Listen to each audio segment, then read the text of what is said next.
Okay, my friends, you've probably heard of, the core curriculum, which means you have to have all of these basic understandings before you can be able to understand the world in general. And 41 states, the District of Columbia, 4 territories, and the Department of Defense have adopted these Common Core state standards. Now, listen to this now. This shows who's accepted them, who's not accepted them. Now, please note that states routinely review their academic standards and may choose to change or add onto the standards to best meet the needs of their students. Well, would that be to examine at least the things that I'm showing with the evidence that I have? I would say that would be in the best interest of the students, wouldn't you? Okay, my wonderful friends, this is the introduction to the new book that I have started, which will be basically video presentations of brief explanations about things that have changed. It's very transformative, which means what we have been taught is based on a lot of assumptions. All right, and an assumption is not necessarily something that's facts, but once it becomes incorporated into the basis that the rest of the assumptions are made on, if that's the beginning is wrong, everything's wrong. Well, guess what? Everything was wrong. All of the beginning assumptions are not correct. I mean literally all of them.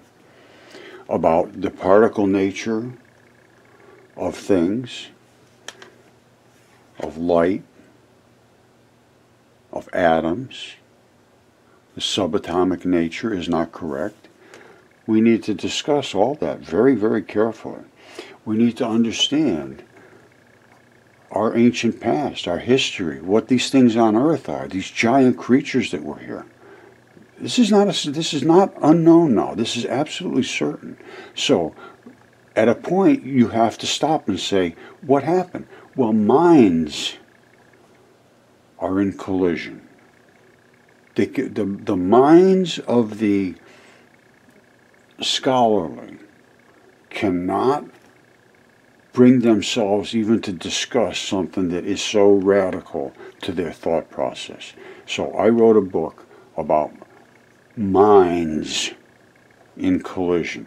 Velikovsky, my hero, wrote a book called Worlds in Collision, which is what created all this. All this was created due to the fact that we were almost impacted by Venus, which was ejected from Jupiter 3,500 years ago. Recorded everywhere on the face of the planet.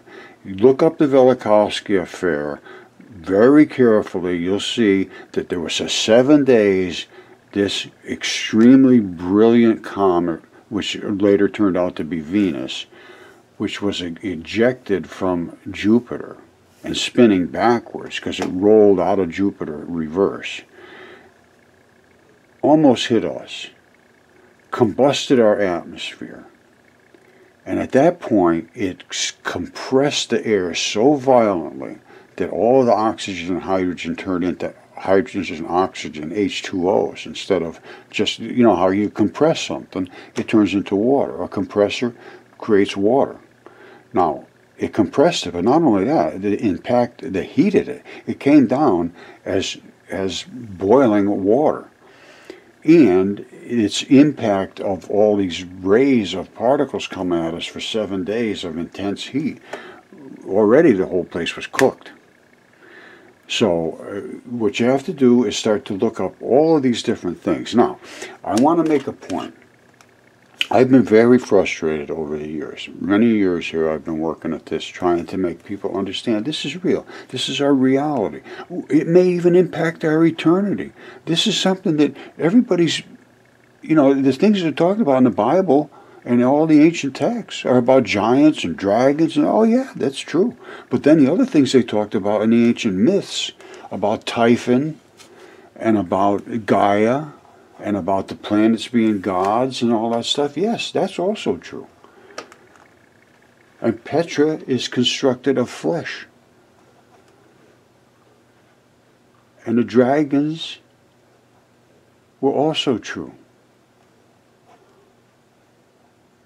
This thing's coming through space like this iron lung that's smelted coming through space. Space is saturated with gigantic, gigantic creatures. Venus literally gave birth. Look at that. Oops, I'm sorry. I didn't put that there. Now, Venus literally came out of Jupiter. And Velikovsky has all this. The asteroids are huge body parts.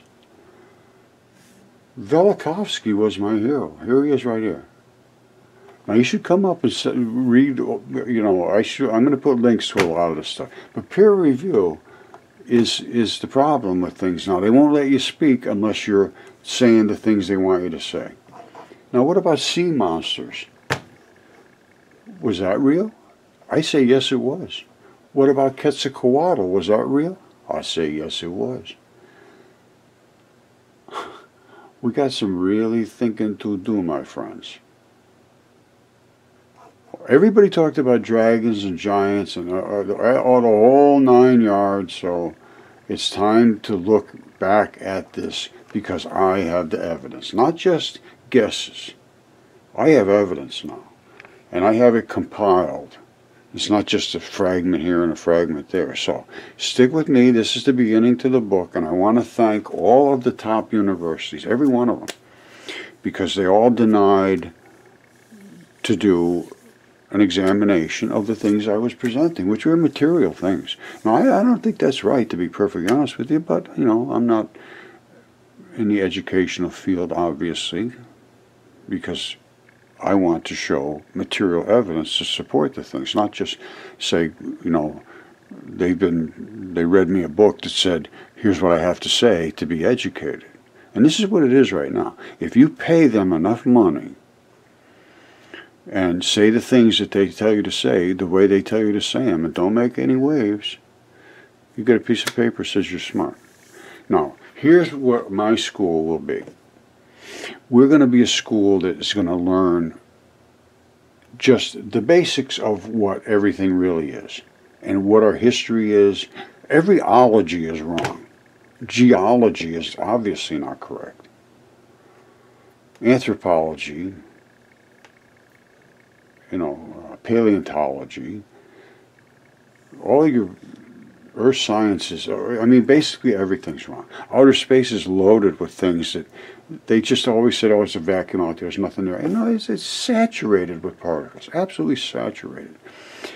Anyway, this everything needs to be addressed in some orderly manner, which this is not what I do.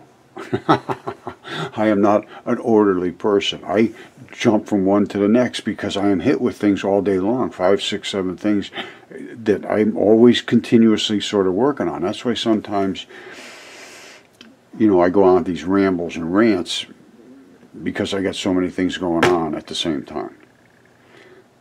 Anyway, I want to thank again all of the top universities. Otherwise, none of this would have been done. I would have never been able to. I would have been sitting there watching what they did with the information I presented to them. And they did nothing with it, so I had to continue, and that's what led to all of this. And I mean all of this. So if you're not ready for a complete change, a transformation, all right? They call this the Age of Enlightenment. Well, I'm going to tell you what. That is just not correct. It was like the age of turning the lights off. And everybody has to say, it was a robotic age. The Age of Enlightenment was the age of you do what I tell you to do, the age of Big Brother, the age of don't say what you're not allowed to say. And we're out of that age now. This is the age of Mud Fossil University. All right, the age of truth has come upon us. Okay, my friends, everybody says to me, Roger, how did mud fossils start? How did you get so involved in this? How did you get so deep into this chemistry and all this other stuff? I said, well, because of Derek Briggs. I said, well, what do you mean by that? I said, well, Derek Briggs is the director, Yale Peabody Museum. I don't know if he is now. This goes back to 2014. And I started with him, I don't know, 2012, somewhere around there, trying to get him to look at my mud fossils. He never would even examine them. So I realized I had to do all the work, and I did, and he still would never examine them. So we're going to go in and look at what Yale Live with Derek Briggs, Earth and Life Before Humans. This is Yale University, and this, again, free use, fair use, which means transformative purposes. Commentary, transformative, and this is going to be transformative, my friend. Okay, we're going to be talking with Derek Briggs in a second here on his interview. Now, this was some rocks that I discovered in my yard, actually in my yard. And I looked at it, I said, see, that's a bone. That's a bone. And then I started really looking at it close, and sure enough, there's a bone. And then I started to try to understand the properties of it, why it was like basalt inside, or whatever you want to call it, and on the outside it was feldspar. And then I realized that all my mud fossils were feldspar on the outside, which is a goose. This is a Caesar, my goose. There's this feather pattern on the outside. And I thought, how could these things have preserved like that? And why are they flat on one side? And then I found one after the other. They're just scattered here, everywhere. And then I found this lung. And I mean, I did a lot of anatomy. I did chemistry. I did biology. I did everything. And I realized it's a lung. And then I said, again, flat as a pancake. What the hell's going on? Why is that lung not inside of a body? Why is it just laying there on the ground like that? So I took some blood out of here. I drilled a hole in the back here. You know, deep inside, got some blood, sent it off. Sure enough, it was human. I mean, it's absolutely 100% looks like a human. And even the depression of the heart is here. The pleura is exactly identical to what it should be. And I mean, it is what it is. And I had a CAT scan and everything. Then I found other human body parts that aren't even human. But they're damn close. And we have a lot of these now, which are these, I call them no toes, because the toes are built inside of them. And almost, when I first saw it, I said, look, it looks like it's got like a Michael Jordan attachment on a little medallion or something. But no, that's part of the actual skin. This is leather. This is leather that coats it. This is not a shoe. This is part of the foot. And it has a tibia and a fibula. And the tibia was here, that little round spot right there. It was where the main bone went, and then the second bone goes on the side. That one falls off, and it falls off on all of them. This is where the blood comes in the front. And the toes are built inside. And I have some that are completely eroded down to what's inside. And inside is not like us. It's not bones, it's springs. Very, very unusual. And anyway, so I approached, well, I tried to, Derek Briggs to take a look at him, and he declined, let's put it that way. Now, the really interesting things I found was giant human beings, and that is a giant human fingertip. The fingernail ran right down to here. I've had this CAT scanned, DNA tested, it's human. And I have the whole hand that goes with this, and knuckles and fingers and everything else. And that's where the bone was in the back. And these are the pads that are underneath your finger, the same as like you. That's where the apical tuft is. And I have the whole hand that goes with this. All right, this is the hand that goes with that big fingertip that I showed you right there. And there is a finger from right here. That's the knuckle right there, this ball. That ball right there is the knuckle bone right here. This flat strap is this, because it was laying there flat like that. And that strap is this right here. This little part here comes right down the side, and that gives you the ability to do this. That's where this pulls back and forth. This is muscle. You see that? That's actually muscle that wraps still around the bone. This side is eroded all the way to the bone. This is the finger that went, one of the fingers that went with that. And then, of course, I have this one there was CAT scanned and DNA tested and all that stuff. And I have more parts from this one. This is about, I don't know, 4 feet wide, something like that, 3-4 feet. Now, this is the DNA reports. I had 3 of them tested, and they were submitted to Eaton Biolabs. I extracted the stuff that I sent to them in little glassine bags, done very, very meticulously, and I took it right from the actual blood, and it was sent for DNA sequencing, used to generate PCR products, also used a DNA sequence. Excellent quality DNA sequences obtained for a 36-inch tip, and for the lung sample, the lung I showed you, and here's the 36-inch tip. Now, this was a good size report, and it wasn't cheap. And it took a while to do, and there was the 3 of them come. They were all human mitochondrial DNA, and it was Helix Biolabs, and they sent it off for sequence. They did a blast. They did all kinds of stuff, and this was done back in 2015. And I did this after, you know, sort of going back and forth with Yale to prove my point, and it just didn't seem to help. Okay, so this was one of the things, the other thing that I found, which was on that DNA report, was this fingertip. And that is a fingertip. It's almost 3 feet long, front to back. This, if you look at it, take your time, that is a fingernail. All right? Just like your fingernail, it's a fingernail. It sweeps right around here. Now, it's a little bit eroded. There's the blood supply coming in, already vein. This little pad is the pad that your bones rock on from one bone to the next bone, so they don't crunch. What happened was, this piece right here was attached originally, but you can't get blood from the surface of a rock, generally.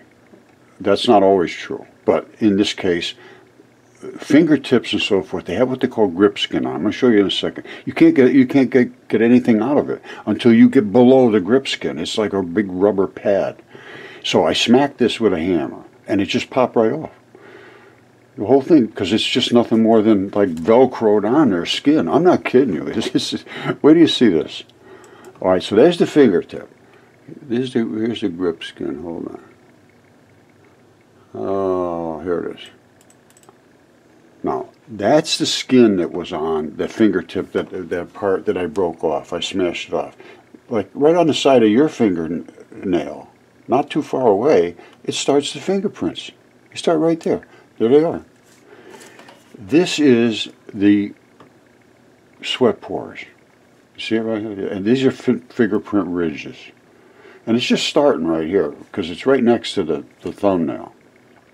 Or the fingernail, whatever finger it was. Now, remember I said it's a rubber pad? There it is right there. They call it keratinized cells. Well, keratins are really tough, you know, heavy-duty, rubbery, stretchy, grippy. I call it grip skin. Some of them call it friction skin, whatever. When I hit it with the hammer, it just popped right off. This is like, well, hold on. I got it right here.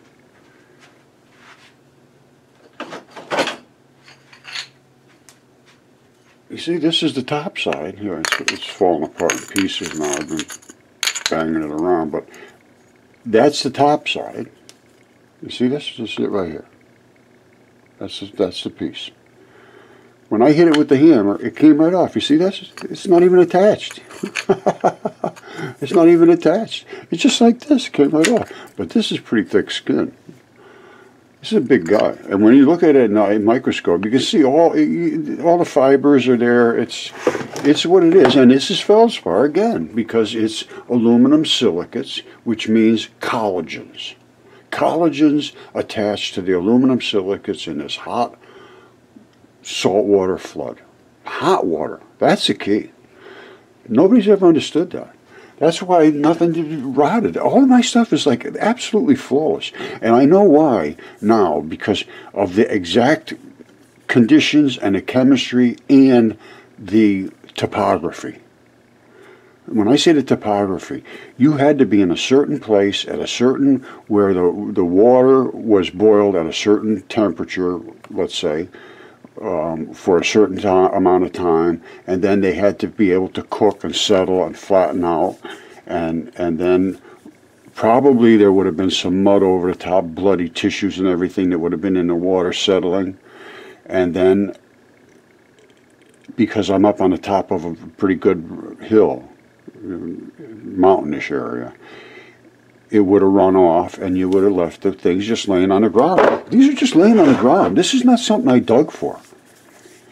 Well, some of them, not really, not really. There was the big hand. This one here, no, that was just laying there. But somebody in New England, and they're going to be all over New England. You're going to find these everywhere. This is in Connecticut. But New England appears to be right at the spot in the rotation of the earth where it was hit, just impacted correctly to cook it. I don't know. But I'm telling you, my stuff is absolutely flawless. Flawless. So anyway, that's grip skin. And oh yeah, let me show you the big finger, the big hand, because you can see the grip skin too. Remember I showed you it just flaked right off? What happens in the big hand too, it did it here.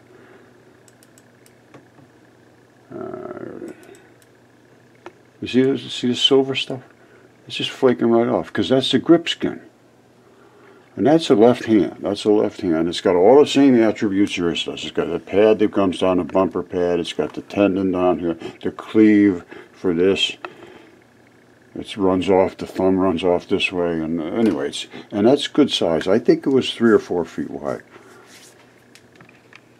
Well, there's no sense in watching this. He's just talking about his history. And what I want to talk about is the extraordinary preservation. That's why I went to him, because he's supposed to, and he's right down the road from me, basically. They're 20 miles down the road. And all this stuff is found right down the road from Yale.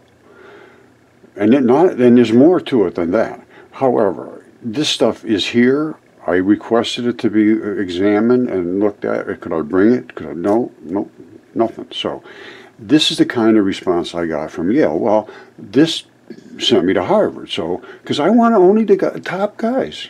That's what I wanted. David Reich, I believe, was his name. Now, after Derek Briggs was just not receptive whatsoever, well, I'll go somewhere else. Well, same thing happened there at Harvard. I talked to him for quite some time on the phone. And we discussed everything, and I think he looked at my evidence, and he ended up saying to me, everything you say makes sense, but if you read the books I read, you wouldn't be saying that. I'm telling you. And by the way, Derek's guy, Armand. Hey, Armand, how you doing, buddy? Armand and I got to be quite close, because I used to call all the time. I'd say, what's the matter? Why won't it? Well, he's kind of busy, this and that. So finally I said, Armand, by the time this is done, you guys are going to look like idiots. And his last words to me was, we won't be the only ones. And I said, yep, you got that right, brother. Anyway, this is what I encountered straight across the board. So then I went to Johns Hopkins. I figured I'd take a course at Johns Hopkins, and I got Stephen Salzberg, who was supposed to be the top geneticist, figuring out maybe I could drag him in, and that did not work out. That was kind of a,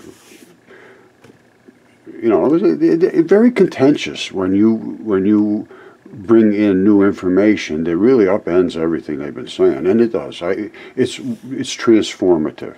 Now, either they transform or they have to go, and they have to go because they're just, they've been obstructionists, not offering any evidence against. Refusal to examination, that's to me an obstructionist. I don't know what you think about it. To me, that's what it is. And I see no reason to talk about life before humans. He has no idea what was here at all. None, zero. So why even listen to another word he has to say, in my mind?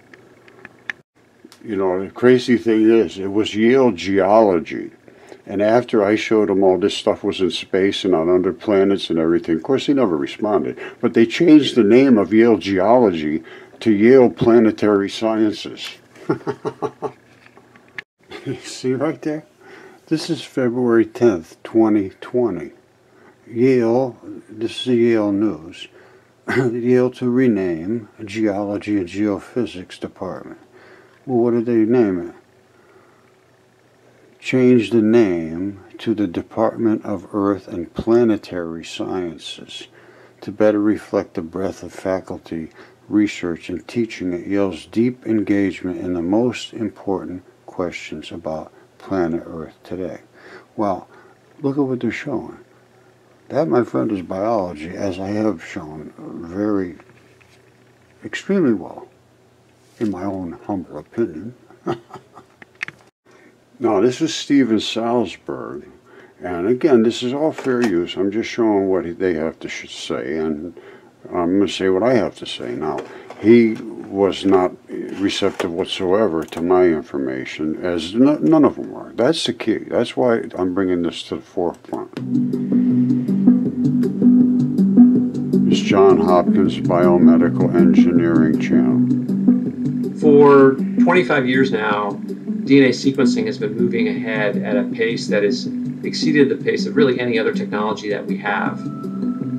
Since the human genome appeared in 2001, sequencing technology has actually gotten something like 500,000 times faster and cheaper than even it was then. And that's required a lot of very clever advances in computational methods in order to keep up with all this data and make sense of all this data. DNA sequencing technology, despite all the advances, still only reads DNA in small chunks, but they can't read a whole chromosome from end to end. We've designed computer programs we call assemblers to assemble these raw reads together to reconstruct the genome. We design the assemblers and we also run them to put together genomes of all.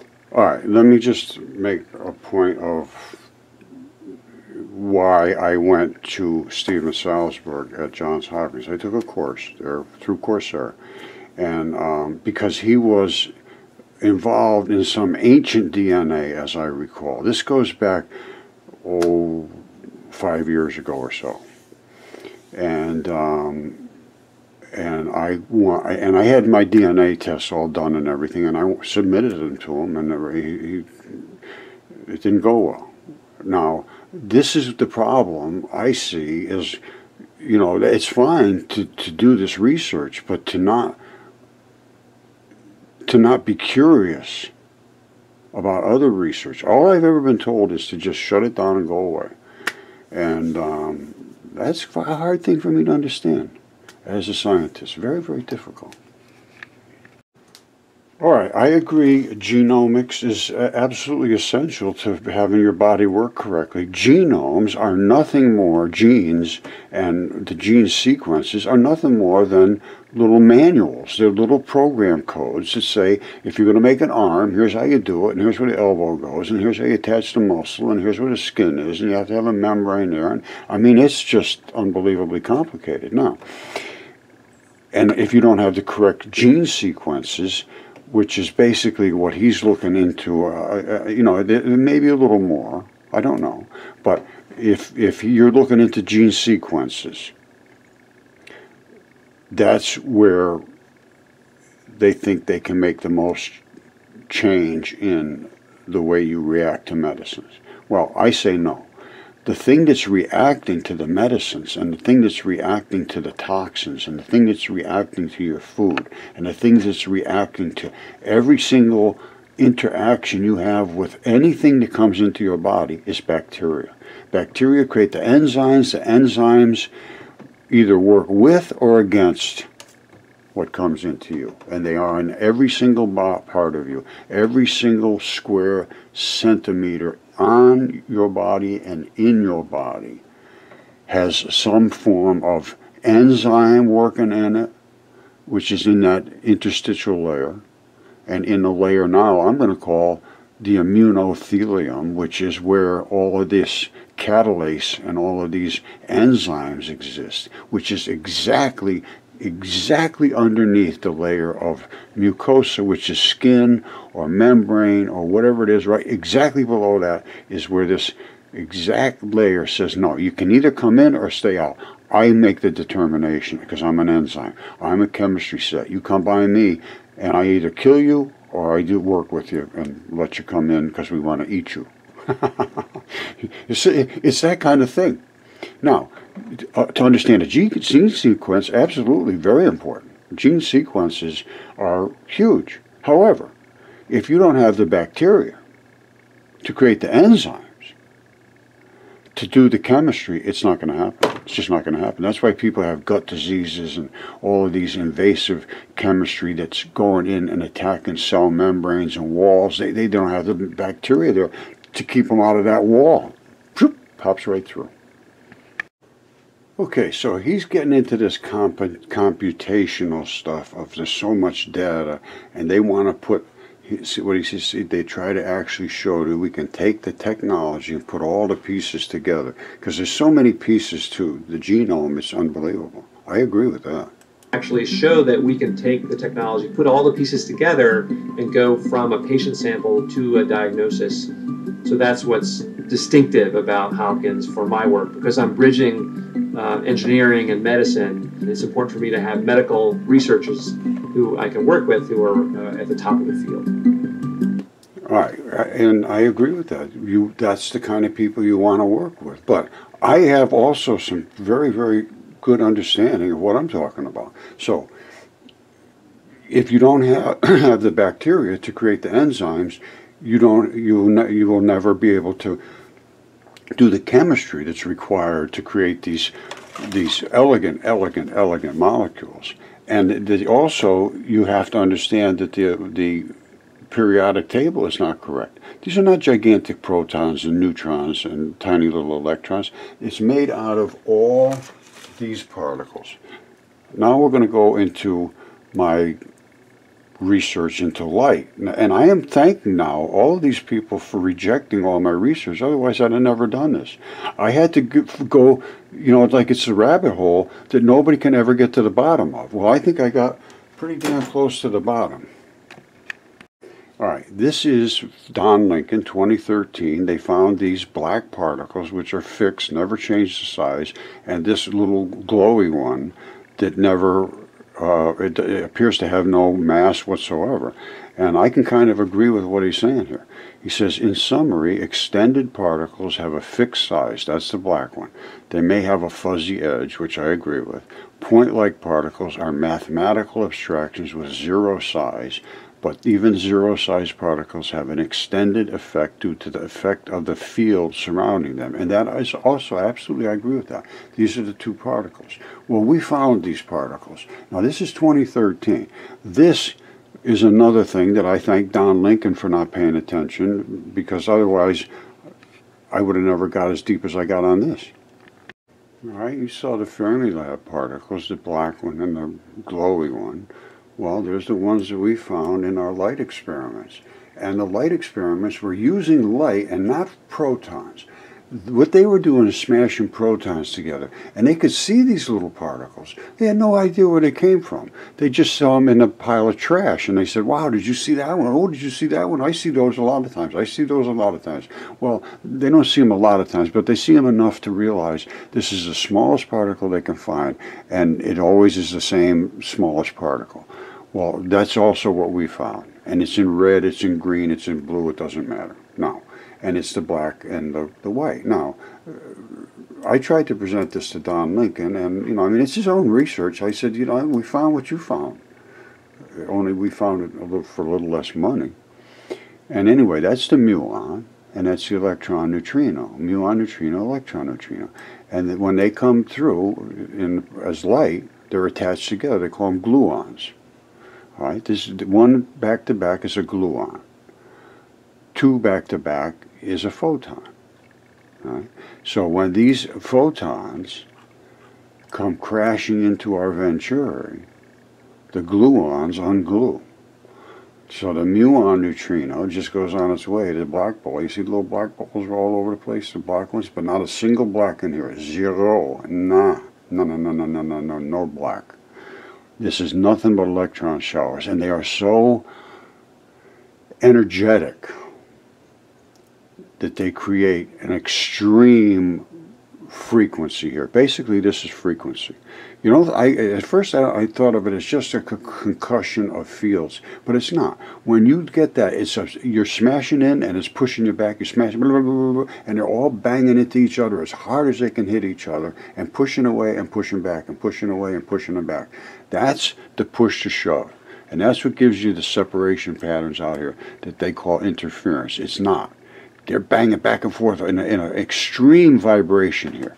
They're just going, and because you push me away, and some of the other guys are going to try to push me back. So it's just a ball of pushing and shoving here. And it gets to a certain point where they say, okay, I can get away from you, you just get away, you stay, I stay, you stay, you, I, and they go, and they create their own lines going out there. That's light accelerating.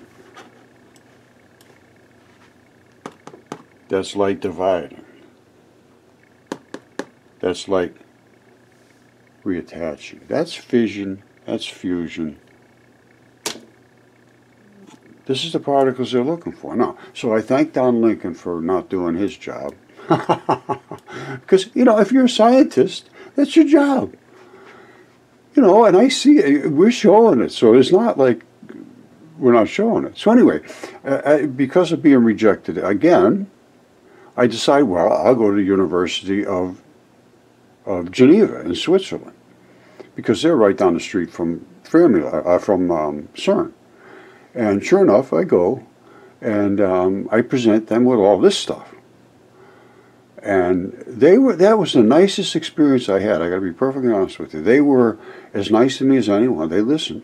Nobody ever even fought against me. And as a matter of fact, when they didn't really engage, more other than the one thing they said, the last words we had was, they said, we'll follow you. We'll follow, I think it was, we'll follow you on Facebook or whatever it was. Because I was saying, come up and look at my stuff, come up and look at my stuff. And apparently they did.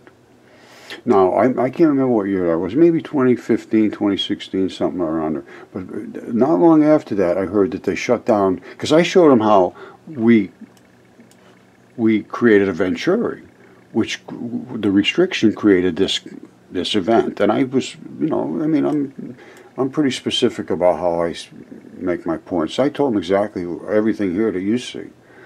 All of this goes back to 2015. This was all online at 2015. The research was done. Anyway, and they were nice. And I saw after that they had shut down the Large Hadron Collider for 3 years. And I believe most of it was to funnel the particles into a restriction head on, so that they would hit like beam to beam. It's because I think before they were just sort of letting them flow by, and if something hit, they hit. If they didn't, they didn't. Well, now they're having extreme success because they're getting these extreme reactions all the time now. Before, you'd only get one here and there, and one every couple of days. I mean, seriously, it was just ridiculous. And because we could squirt these out all day, but we have the ability to squirt them right onto a substrate. We can use this energy if it's usable. I think it's usable. All right, if it's usable, we get free energy literally within weeks. These parts and things are off the shelf available now. Nobody's ever thought to create the Warren effect with this type of a Venturi. We separated the black from the white. That's the muons separated from the electron showers. If you look this up, and you look up cosmic radiation, which is muon radiation, it'll say that it's trillions of electron volts. Visible light, photons, even if it's millions of electron volts, that would be high. But we have increased the value of this energy exponentially by forcing only the white to go through there. Fission, fusion. Is this excess energy? I think it is. If it is, and we can harvest it here before it gets back to its black counterparts, then we have free energy. And I think we can do it. And this would be portable. You could carry it around in the woods. You could put it in your car. You could put it in a house. No grid required. Free, cheap. I mean, well, you know, cheap to build. $100, couple $100 tops. And after that, it's all over. It's a solid state. You just should run. And you could use that to squirt out the back to power rocket ships. There's all kinds of things you could do with it. So put your rocket ship here. It's going that way, and this is faster than the speed of light. So we could exceed speed of light travel, possibly. But certainly Einstein wasn't right. And particle wave is nothing more than the particle I showed attached together, creating a magnetic field in front of it. So the wave precedes the particle. That's what all this is about. So once again, here's a whole new thing. All that exists is the muon and the electron neutrino. That's all there is. And there's tons of them. When they put them together in a big pile like this, they become molecules and atoms. If you only put two of them back to back, they're just photons. If there's only one attached to the other, that's what they call a gluon, but really it's an electron. And all the weight is on a black ball. And the black ball never changes size, exactly like CERN and Fermilab say. And the white ball turns into showers. There it is right there. That's them. They put this. This is Cherenkov radiation. And that's because these particles attached together, the black and white, hitting a new medium, and we created an excitation zone because of the Venturi, which it saw as a brand new medium. They separated. Same thing they do with Cherenkov radiation from nuclear power plants hitting into heavy water. They separate. All right, now we're doing it with light. So we're doing it on a scale even lower than nuclear radiation. A lot of times nuclear radiation is big chunks. They're not just light chunks. We're using light. Now, they're looking for the lightest particles they can find, and here it is. Now, but a lot of times they'll see this. They'll see something like this come through, bang, and they'll see all kind of garbage, and they have no idea what it is. But occasionally, they will see this happen and do this event. We could do this all day long. Squirt it right onto a solar collector. Okay, this is from the University of New South Wales. Now, a note for teachers enrolling in this course. We're pleased to know that many physics teachers are participating in this course. If you use materials from P2P, which is Particles to Planets, in your own teaching, including questions from the quizzes and tests, please remember to acknowledge that the materials come from the University of New South Wales. And that's what I am acknowledging now. And I appreciate this. Now, I am in the course now, and they allow you to ask questions and do all these things. You don't get a certificate unless you pay for it. That's perfectly understandable. And this was the most fabulous experience I've ever had was Coursera.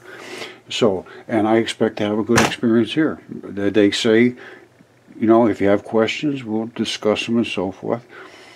So, let's get into it.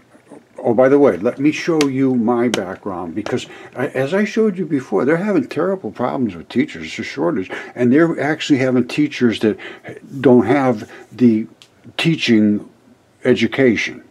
Now, as far as I'm concerned, a teacher right now is just telling the kids they have to say what they have to say, because what they're telling them to say is not really correct anymore. I think we need a new way to teach them, and I can do this right away, instantaneously. We're going to do it with CDs. Kids in these, I was watching the Indian reservations and all these places, they have no internets and stuff like that. They have nothing, no high-speed anything. They have no way to tap into the mainstream. All they need to do is use compact discs like we used to use. You know, you put it in there and we watch it on the screens, and they could put them in a big screen in some factory warehouse or something, and have the kids watch it and all discuss it, and have tables around and do experiments, and go out and gather rocks, and, you know, play around with little lasers and things, and do the things we're talking about here.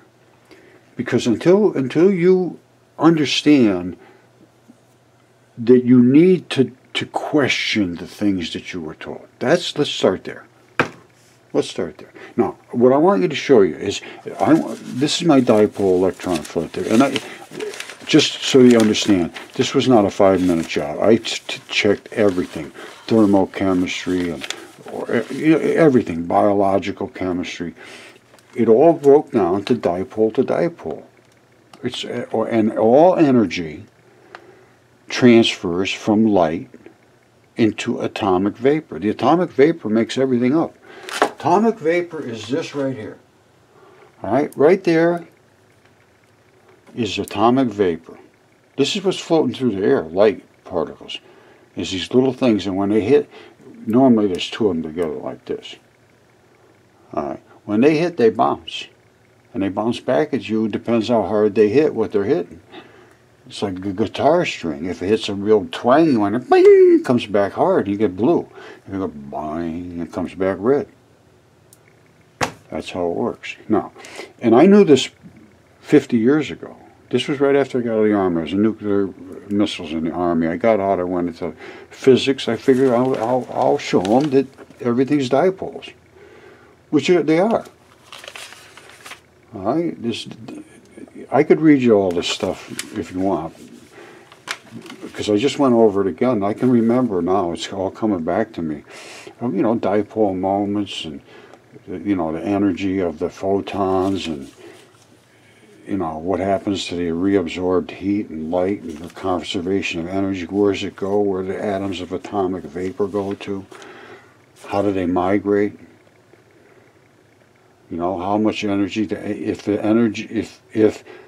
the electron can have any energy, it can absorb any wavelength and move any distance away from the nucleus. Therefore, Rutherford's atom was wrong. So, in other words, you have these depths of orbits. It gets deep, very deep. But trust me, I've got enough education on this. Plus, I went to all kinds of different schools through Coursera, just like I'm going right now to planets to particles, particles to planets. This is my area.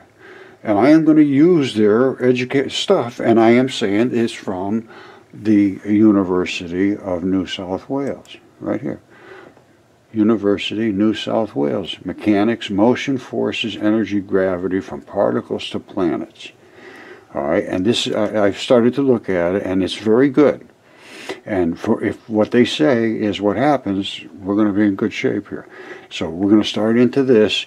But first of all, let me just give you a very detailed introduction to what you'll be learning and what you'll be seeing and why this has to be done and what we can do to fix the educational system right away.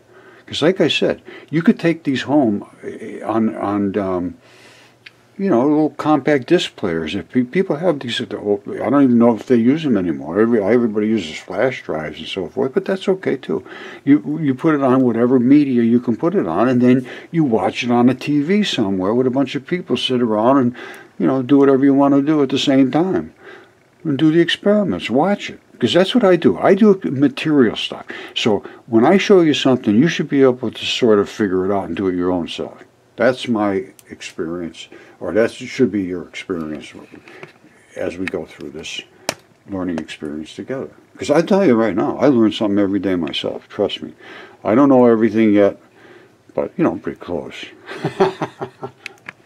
Okay, once again, University of New South Wales, and they're going to get into all kinds of things from particles to planets and to the universe. Now, here's where I have an issue, is with the atomic nucleus.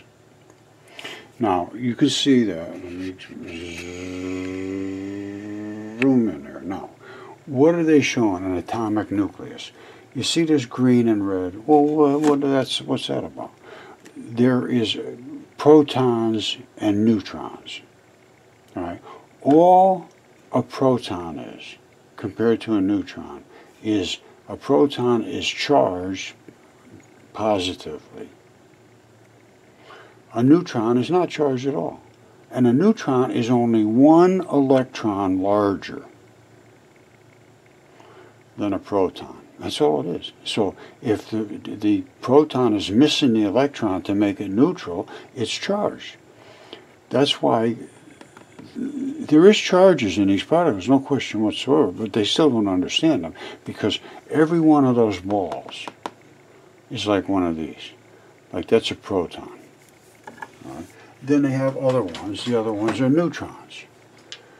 So these are here. They got like, what, 7 or 8, whatever they have there. Now, that's not true.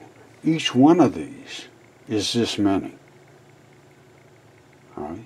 Which is 1,835 if it's a proton. 1,836 of these is a neutron because it's neutral.